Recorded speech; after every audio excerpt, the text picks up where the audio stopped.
Hello, family, and welcome back to the Explore the Extraordinary podcast, where we make extraordinary experiences into ordinary experiences. Today, I'm joined by Jacob, and Jacob is a clinical social worker, a Reiki master, a certified hypnotherapist, an award-winning author, a public speaker, and just a regular guy. I always ask the guests what kind of titles they want, and he described himself as just a guy. So I really like that. Jacob, thank you for your service to our community. I'm going to toss it right over to you.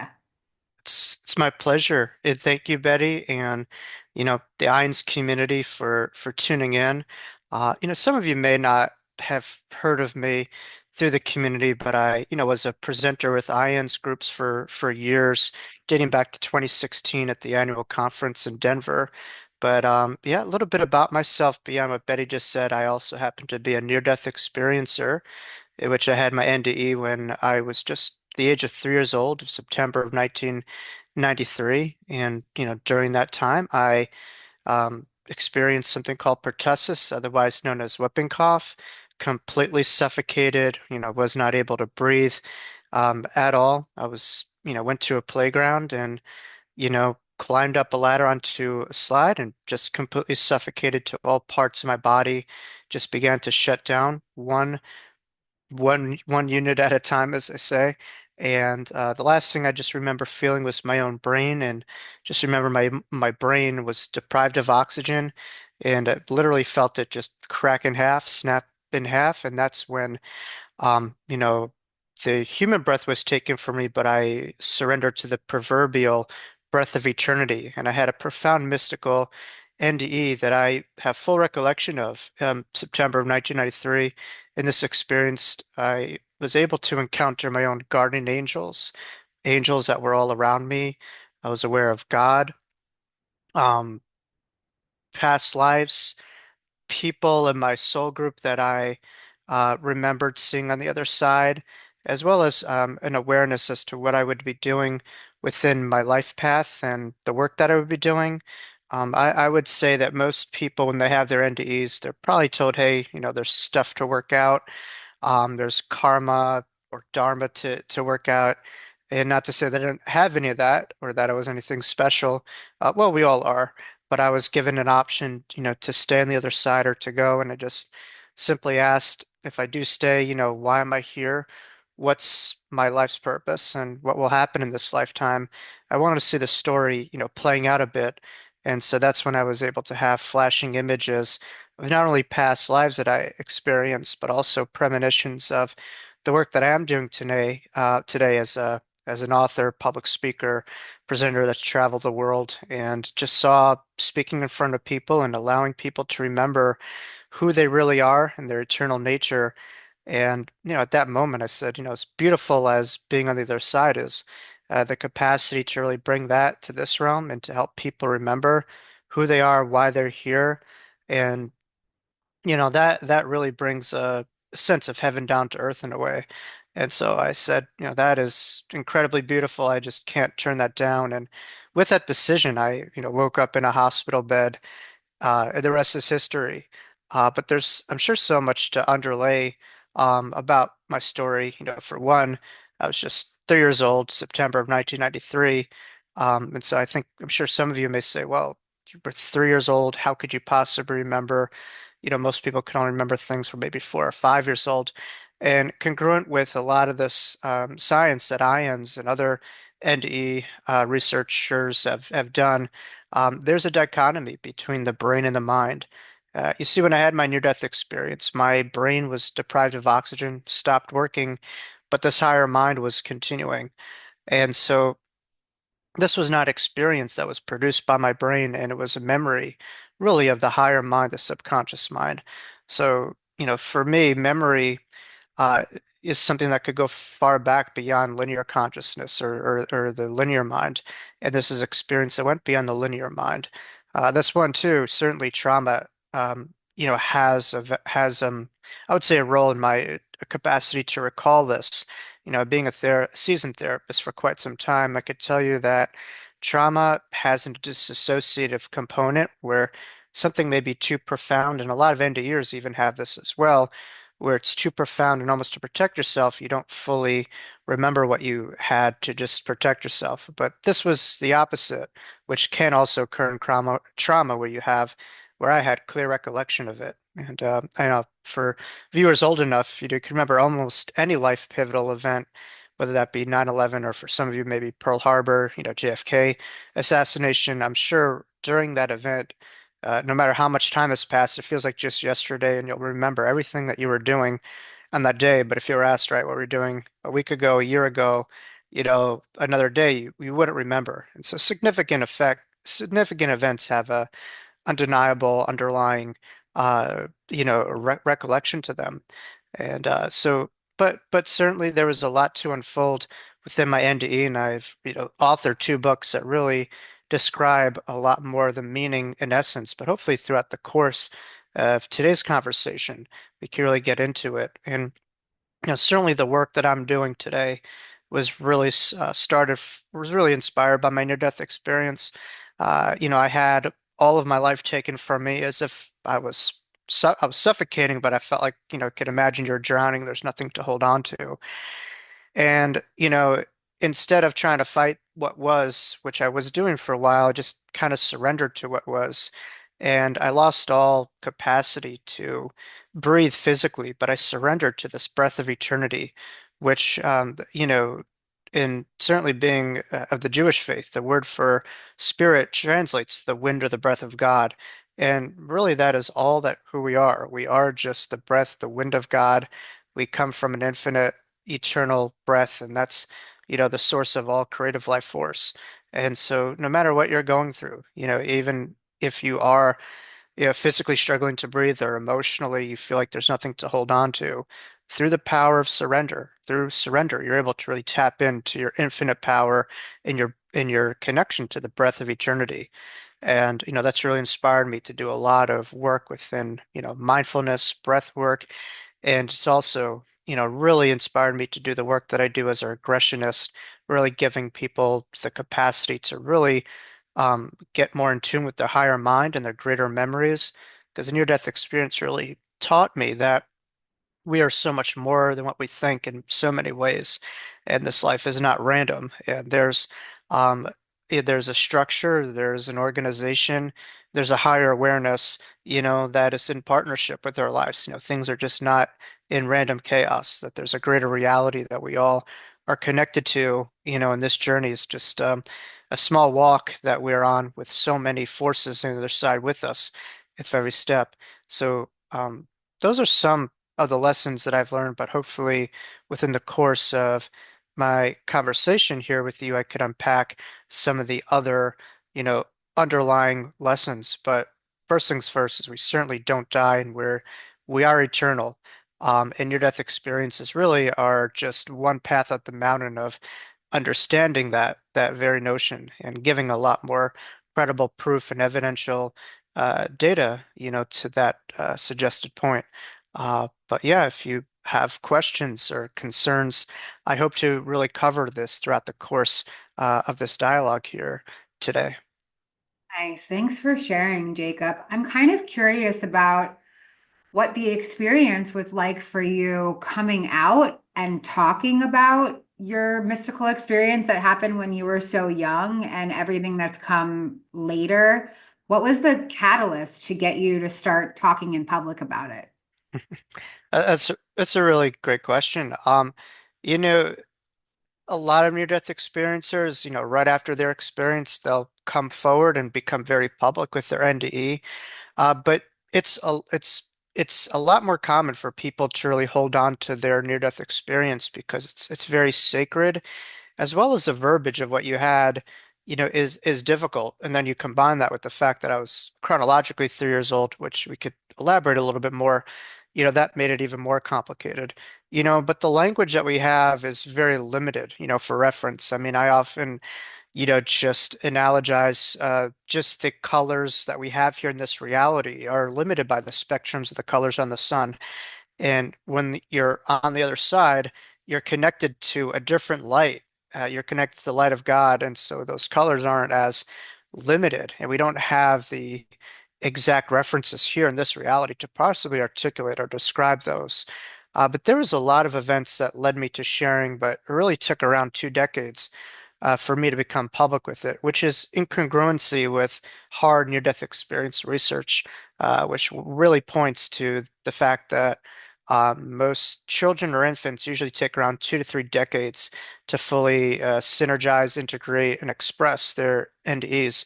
It didn't mean that I didn't know what was going on, not at all, but I just felt timing is everything, and it had to come at the right time. But it was always something inside of me. In terms of catalyst, there was a lot of different events that probably happened in my later teens.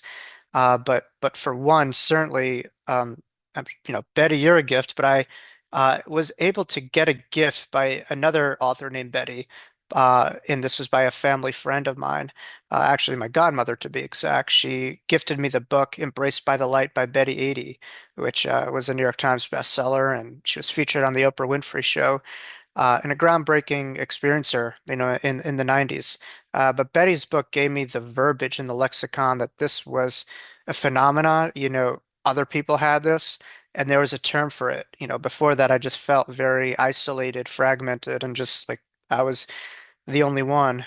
So on one hand, I was like, all right, you're not that special, and there's a whole, this led me to exploring IANDS, and it's like this whole group of people have it. But on the other hand, it was very cathartic to know that now we're around almost 5 to 10% of the population that's having these things. And I'm sure a lot more because there's a lot more undocumented cases of NDEs. That was just one of them.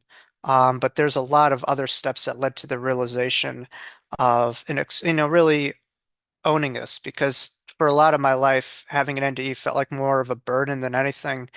But once I was able to understand the purpose of it was about not holding on to it, but letting go in the appropriate time, is when I understand this was really not so much about me, but about the capacity to share, to others in the hopes that, others would benefit from the story. The right people, those who are meant and capable of understanding these things.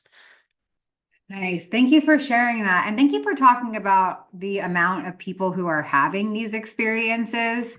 I think now that we have the internet and all of these amazing Mhm. ways to connect, we're getting really so much more in tune with how Mhm. this transformation is happening in this super rapid way. I'm wondering if you have any thoughts around that. Why are more people spiritually coming out? Why does it seem like more people are having spiritual experiences right now? It's a really good question. Well, I think in many ways. There's a lot of information, as you said, which has caused a change in behavior. I think there's a big correlation with information, how it really translates to beliefs, and beliefs how they translate to our behavior in this life. And so there's certainly a plethora of information on the internet. And one of those things that's really catching the algorithms are NDEs, and they're certainly getting out there a lot more. And so, back in the day, you'd probably have to go to your local library and, research this stuff. But now, it's on social media algorithms and YouTube algorithms. So people are starting to pick that up. And so there's a question as to why people are um, more interested these days. I think there's a number of variables to that. But I think really, crisis spurs a lot of curiosity. And a lot of people are going through their own different levels of crises. I mean, for instance, the last 4 years, I think, during the pandemic at least, the globe seemed to have a near-death experience where there's this foundation that we were on for quite some time, and then we were just in this foreign place, and this plug of normalcy was pulled. And that caused a lot of people to reevaluate their lives and significance. And so I think from the sh global shakeup here that we had, during the COVID pandemic, that, certainly could have been a component of it, which led to a lot of people, really falling in line with the age of Aquarius, which is really about being independent thinkers, questioning reality, having the capacity to beat to your own drum.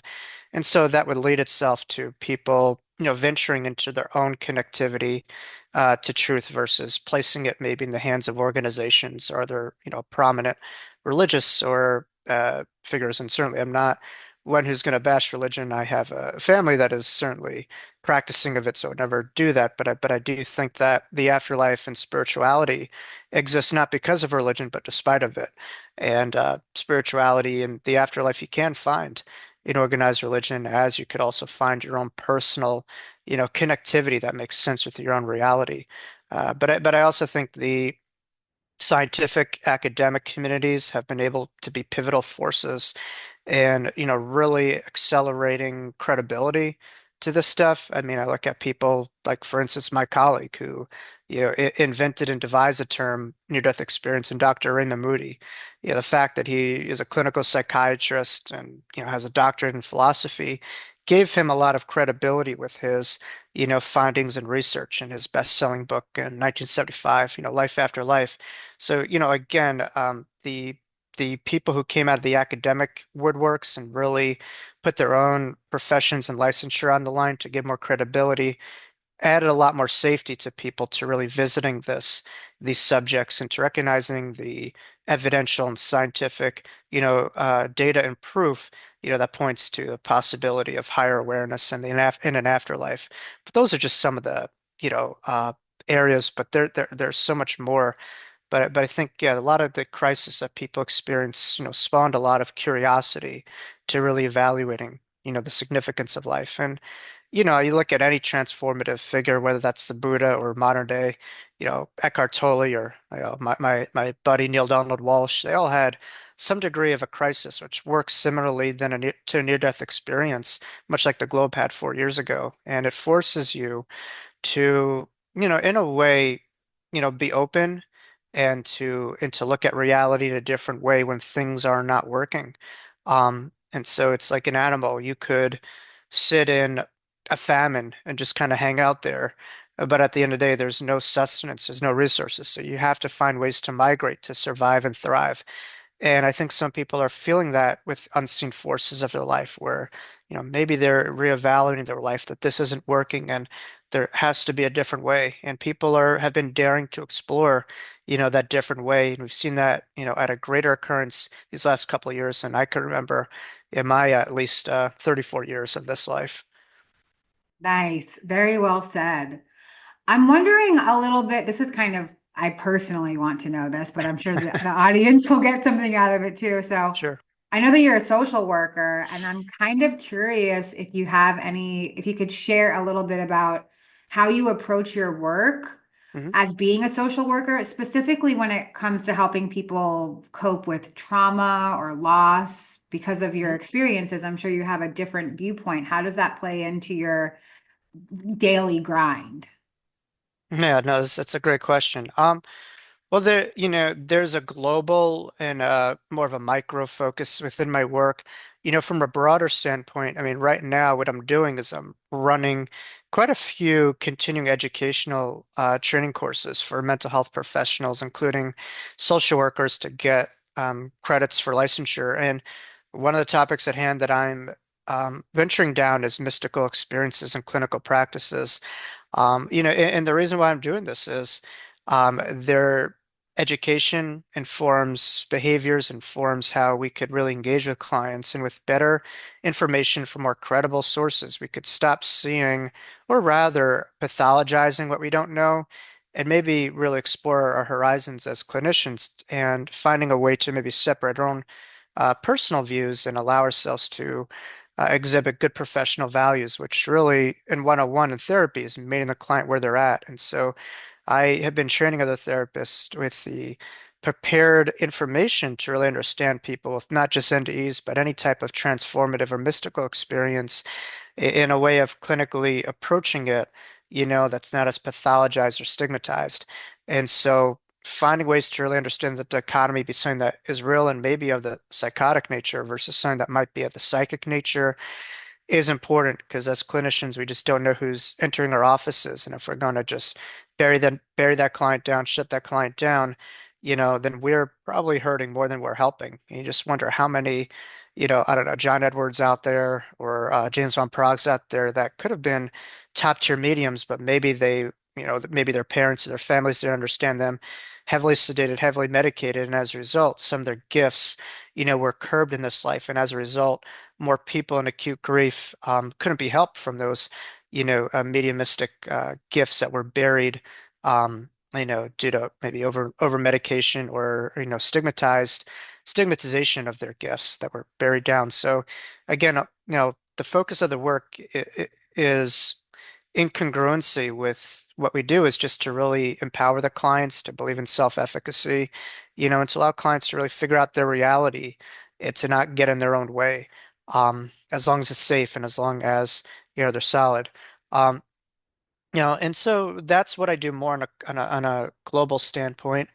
But in terms of some of my other work, I work very closely with with clients experiencing grief, clients experiencing PTSD, anxiety, depression, and it's tricky because within clinical practice, you really again have to meet the client where they're at, not necessarily where you're at. And so if a client comes into my office and they're totally denying God or they have these hard beliefs, that's their truth, and I'm not going to enforce or get in the way of it. And part of this job in this lifetime is to allow people to figure things out.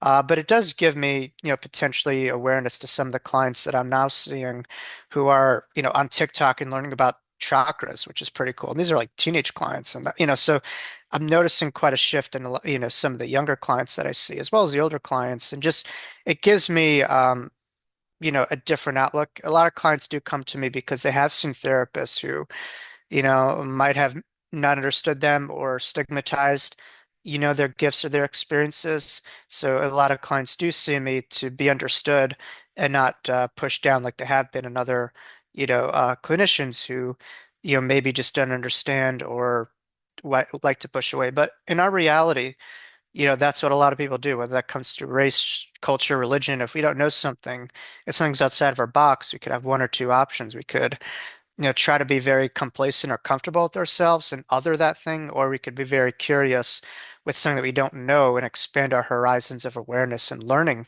from all that we encounter. And so the growth mind is really open to expanding information. And certainly the mental health system is kind of like heating up an ocean. It takes a while.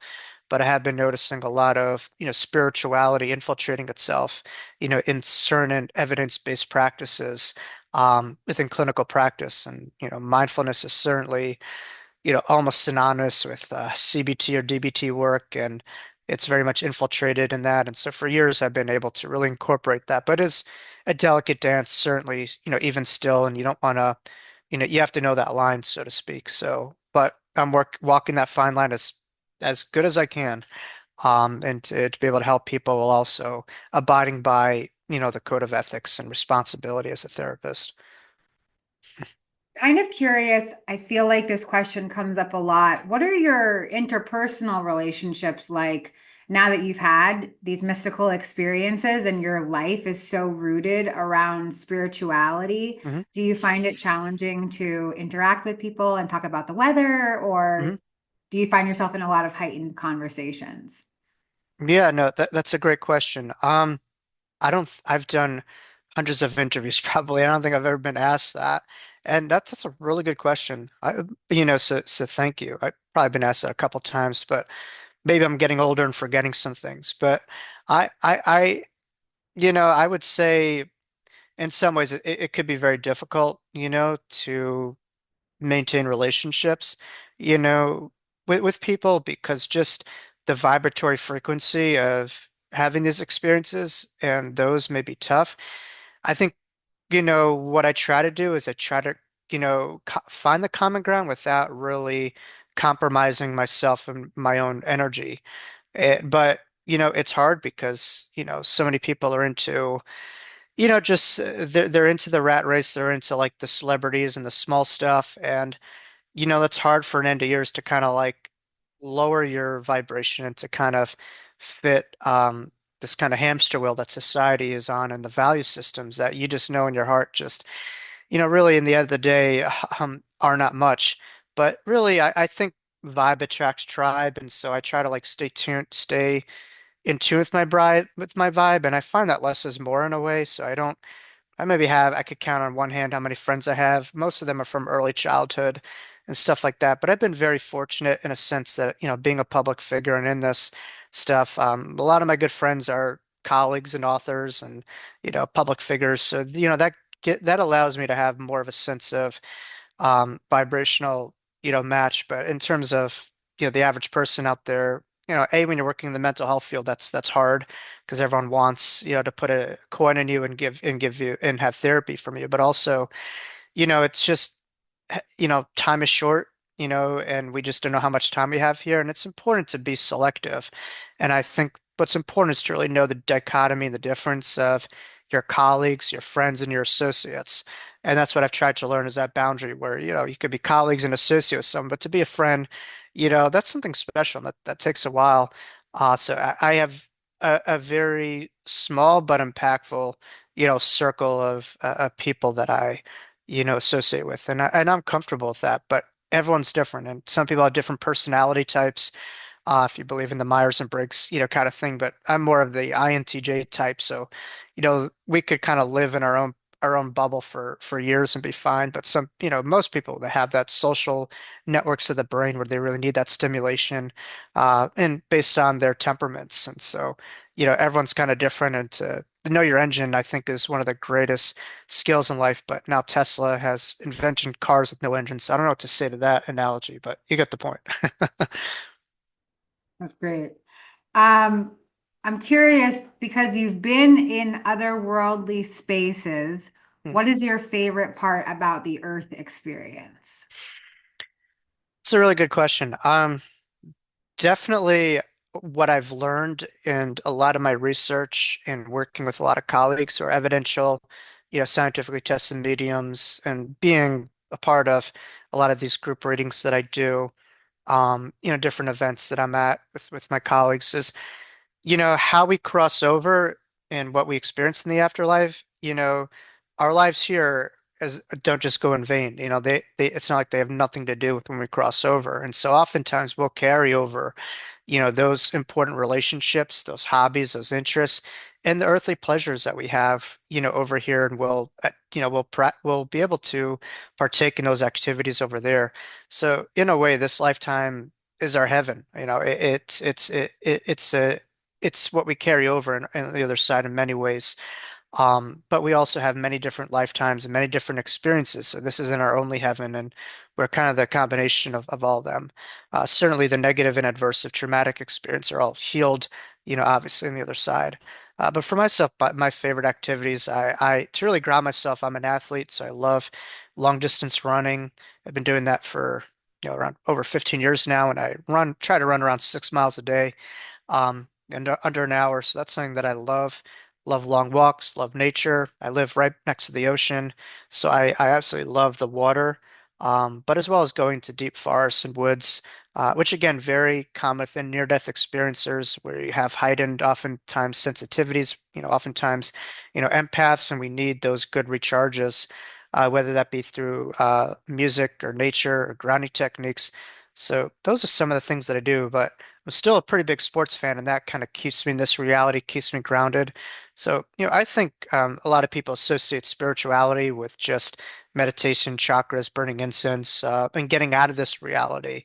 And I think spirituality, has that component, but I also think spirituality is um, being informed but not enslaved by this reality, but really finding the sacred in the mundane things that meet the eye and finding things that are special to you. And I think I always use this quote by Dr. Wayne Dyer. He was once asked, who is God? What is God? How does one connect to God? And he said, through just your enthusiasm. And you could say, like, what are you talking about? Enthusiasm. And he explained that enthusiasm comes from the Greek derivative word that comes from the word entheos, which means the divine within, the divine within.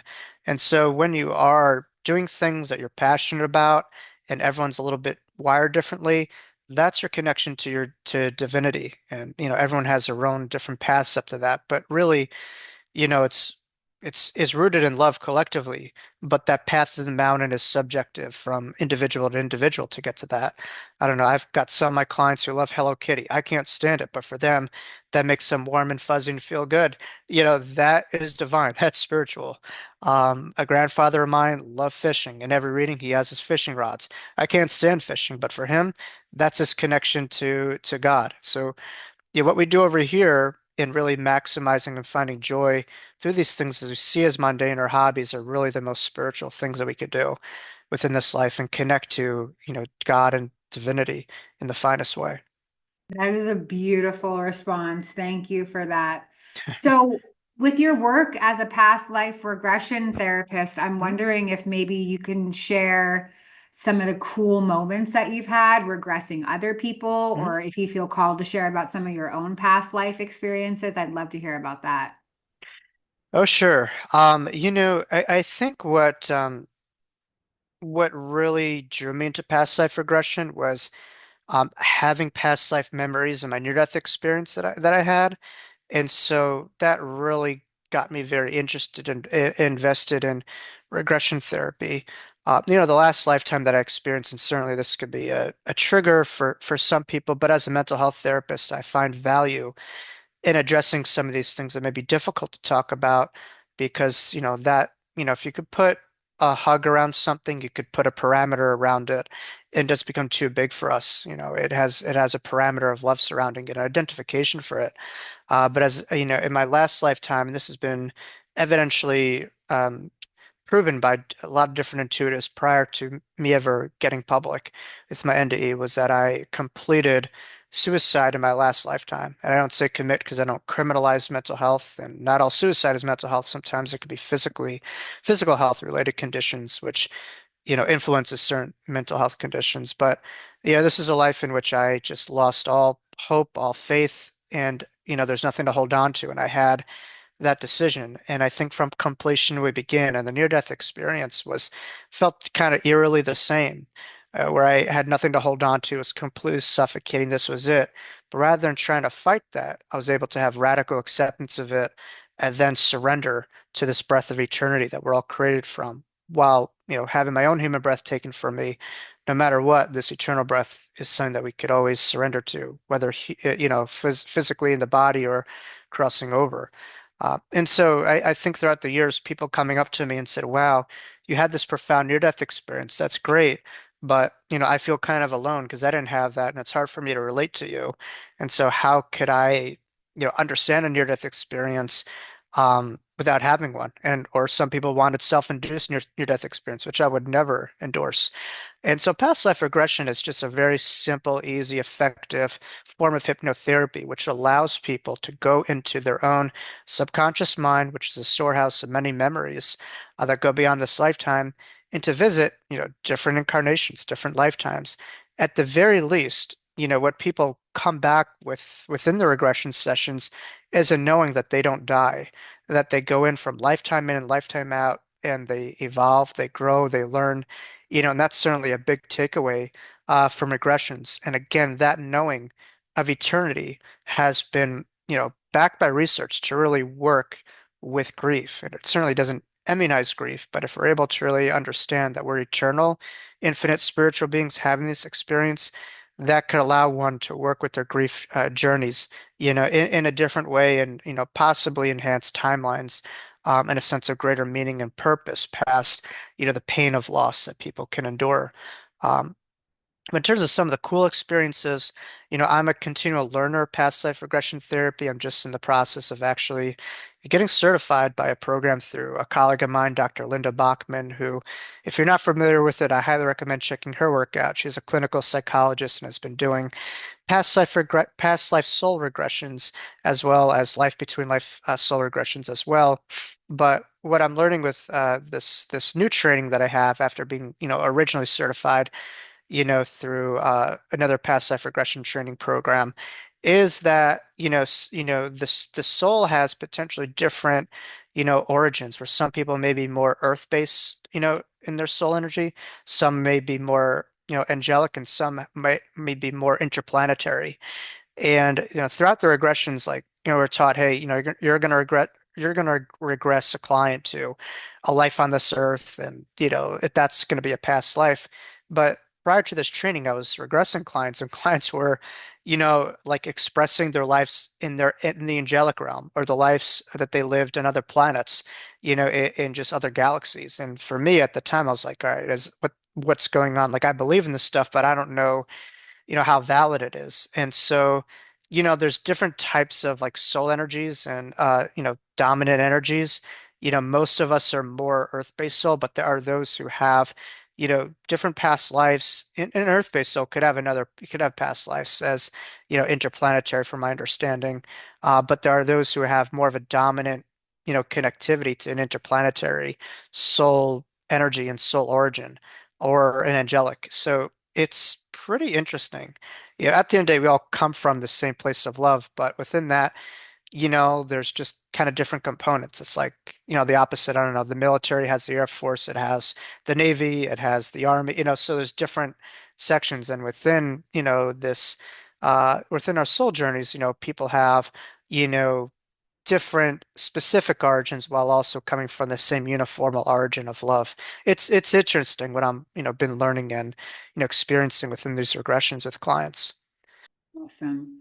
One more question's coming up for me. So I feel like you've had all of these really elevated experiences and you're doing all of this service work back to the community to help other people also expand their spirits and consciousness. Mm-hmm. What's one of your favorite tools for practicing the spiritual principle of humility throughout all of this For clients or myself, you're asking? for yourself?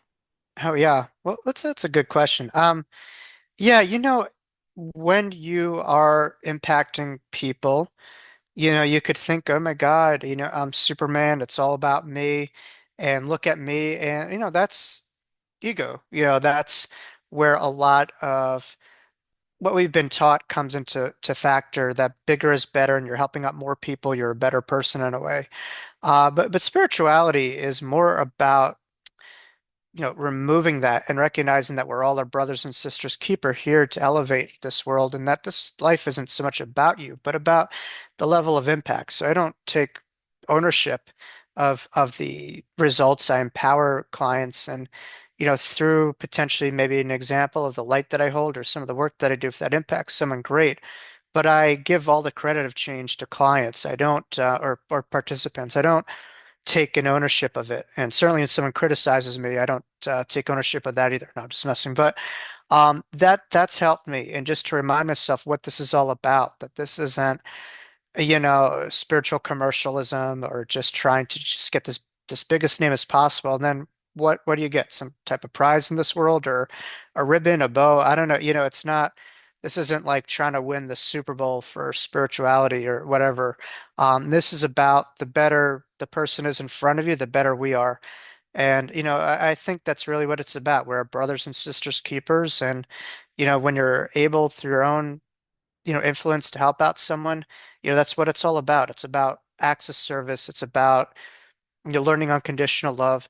It doesn't mean that everyone necessarily has to be a friend, but finding ways to love people and to see the good in them, is some of the things that grounds me and, keeps me less focused on myself and, attachment with this work and more so focused on, other people and empowering them, through this work.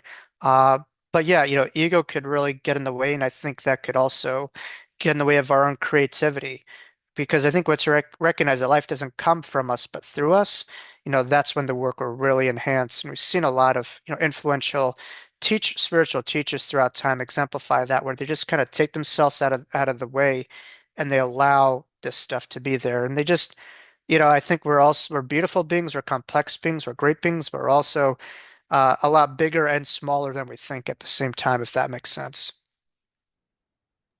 Absolutely. Thank you for that.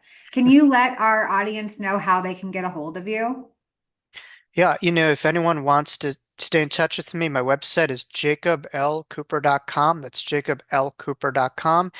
And you could also, follow me on Instagram, Jacob Cooper LCSW, Facebook, Jacob Cooper LCSW, and find out more information, YouTube channel or email for private sessions. So jacoblcooper.com is usually the best place to find all things under the umbrella. Okay, thanks, Jacob, so much for your service to our community, and we'll see you next time. Be Thank you for radiant. having me. Thank you.